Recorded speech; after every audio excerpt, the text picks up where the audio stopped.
Hello दोस्तों, आप सभी का स्वागत है हमारे YouTube channel money mode pro पर, जहां हम रोज आपके लिए बैंकिंग और फाइनेंस से जुड़ी जानकारी लेकर आते रहते हैं। चलिए दोस्तों, आज के वीडियो में जानते हैं बैंकिंग के एक बहुत ही महत्वपूर्ण टर्म के बारे में, जिसका नाम है आरटीजीएस।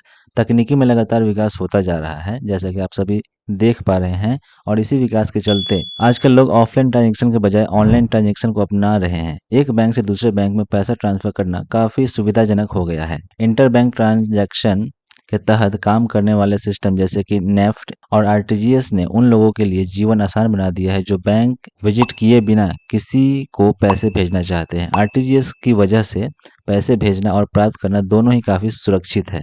नेफ्ट और आरटीजीएस दोनों की निगरानी भारतीय रिजर्व बैंक द्वारा की जाती है। तो चलिए आरटीजीएस के बारे में कुछ अनसुनी और कुछ जरूरी बातें आपको इस वीडियो में बताते हैं। वीडियो को अंत तक देखिएगा। वीडियो अच्छी लगे तो लाइक और शेयर करना मत भूलिएगा, और हाँ, सब्सक्राइब तो बिल्कुल ही करके जाइएगा। तो चलिए सबसे पहले जानते हैं कि आरटीजीएस क्या होता है। आरटीजीएस की फुल फॉर्म की बात करें तो रियल टाइम ग्रॉस सेटलमेंट इसका फुल फॉर्म होता है। तो आरटीजीएस एक ऐसा सिस्टम है जिसमें ऑनलाइन पैसे ट्रांसफर किए जा सकते हैं। नेफ्ट के विपरीत यानी नेफ्ट के उलट आरटीजीएस के तहत फंड ट्रांसफर के निर्देश व्यक्तिगत रूप से ऑर्डर के आधार पर किए जाते हैं। यानी कि आप बैंक को उस ब्रांच को ऑर्डर देते हैं और उसी समय पैसा तुरंत ट्रांसफर हो जाता है। अब तक आरटीजीएस भारत में फंड ट्रांसफर का सबसे तेज और सुरक्षित इंस्ट्रूमेंट में से एक है। आरटीजीएस के माध्यम से एक व्यक्ति भारत के किसी भी बैंक में पैसा भेज सकता है। यह विशेष रूप से केवल अधिक राशि ट्रांसफर करने के लिए किया जाता है, मतलब कि 5 लाख, 10 लाख, 20, 50 इस तरीके के बड़े अमाउंट के लिए आरटीजीएस का यूज किया जाता है। यदि आरटीजीएस से न्यूनतम ट्रांसफर की बात करें तो इसमें 2 लाख तक कम से कम आपको ट्रांजेक्शन करना पड़ेगा, तभी इसका आप यूज कर सकते हैं। अदरवाइज आपको नेफ्ट का उपयोग करना पड़ेगा। जी हाँ दोस्तों, आरटीजीएस में कम से कम आप 2 लाख से कम पैसे को ट्रांसफर नहीं कर सकते। 2 लाख से ऊपर आप कर सकते हैं।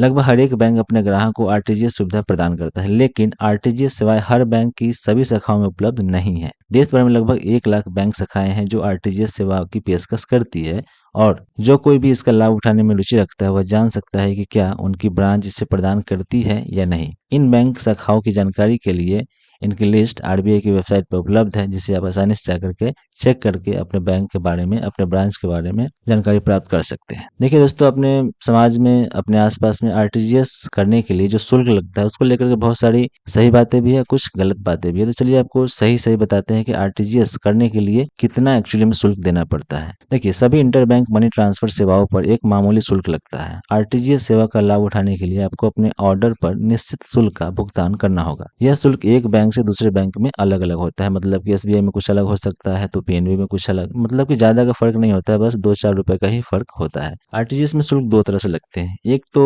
2 से 5 लाख के बीच यदि ट्रांजेक्शन करते हैं उनका चार्जेस अलग होता है, और यदि 5 लाख या उससे अधिक का ट्रांजेक्शन करते हैं तो उसका चार्जेस अलग होता है। आपकी जानकारी के लिए बता दें कि अगर आप 2 से 5 लाख के ट्रांजेक्शन ब्रांच से यानी कि किसी बैंक के ब्रांच से करते हैं तो आपको 24 रुपए 50 पैसे का शुल्क देना होगा, और इंटरनेट बैंकिंग चैनलों के माध्यम से यदि ट्रांजेक्शन करते हैं तो आपको बहुत ही कम यानी कि 5 रुपए का शुल्क लगता है। यदि आप 5 लाख और उससे अधिक का ट्रांजेक्शन करते हैं तो ब्रांच में आपको 49.50 पैसे का शुल्क लगता है। वही अगर आप इंटरनेट बैंकिंग से करते हैं घर बैठे तो आपके इस चार्जेस में थोड़ी सी कमी देखने को मिल सकती है। एक बात जरूर ध्यान रखिएगा कि बैंक कम शुल्क वसूल सकते हैं, लेकिन वे आरबीआई द्वारा निर्धारित दरों से अधिक शुल्क नहीं वसूल सकते हैं। यदि आपको ऐसा लगता है कि आरबीआई द्वारा निर्धारित क्राइटेरिया से अधिक शुल्क लिया जा रहा है तो आप उसके खिलाफ कंप्लेन भी कर सकते हैं और वहां पर सवाल भी कर सकते हैं। कई बार ऐसा होता है कि आप बड़ा अमाउंट लेकर के बैंक पहुंच जाते हैं आरटीजीएस करने के लिए, लेकिन आपको आरटीजीएस फॉर्म में बहुत सारी टेक्निकल टर्म होती हैं जो आपको समझ में नहीं आता है, और कभी कभार इतनी व्यस्तता की वजह से कोई हमें मदद भी नहीं कर पाता है। तो देखिए, अधिकांश प्राइवेट और राष्ट्रीयकृत बैंक यानी कि नेशनलाइज बैंक ब्रांच और अपनी वेबसाइट या मोबाइल ऐप पर आरटीजीएस मनी ट्रांसफर की अनुमति देते हैं।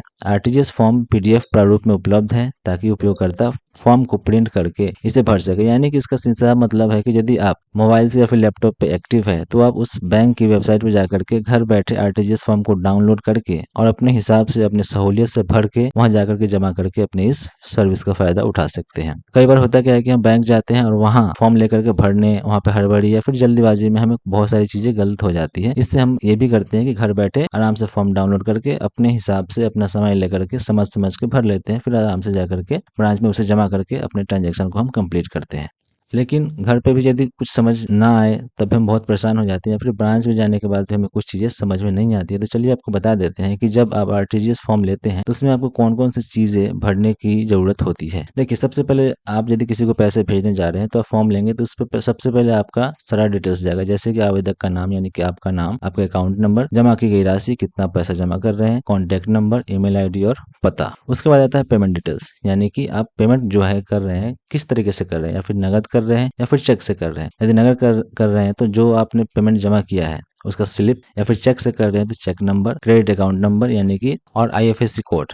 लाभार्थी का नाम, लाभार्थी का विवरण, जैसे कि आप सामने वाले को पैसे भेज रहे हैं वो लाभार्थी हुआ तो उसका नाम, उसका अकाउंट नंबर, पता, उसका ब्रांच, आईएफएससी कोड और जमा की जाने वाली राशि इत्यादि आपको वहां पर भरनी होती है। इस तरीके से आप आसानी से घर बैठे इस सुविधा का लाभ उठा करके देश के किसी भी बैंक में पैसा ट्रांसफर कर सकते हैं, वो भी मामूली फी में। और हाँ, ये सबसे सेफ और सबसे स्पीड फास्टेस्ट मीडियम है पैसे ट्रांसफर करने के लिए। तो दोस्तों, बस आज की वीडियो में इतना ही। वीडियो कैसी लगी कमेंट करके जरूर बताएं, और वीडियो को लाइक करें और सब्सक्राइब करना ना भूलें। यदि किसी और टॉपिक पर वीडियो चाहते हैं तो हमें कमेंट करके जरूर बताएं, हम अगली बार उस टॉपिक को कवर करने की कोशिश करेंगे। तब तक के लिए टेक केयर, बाय बाय।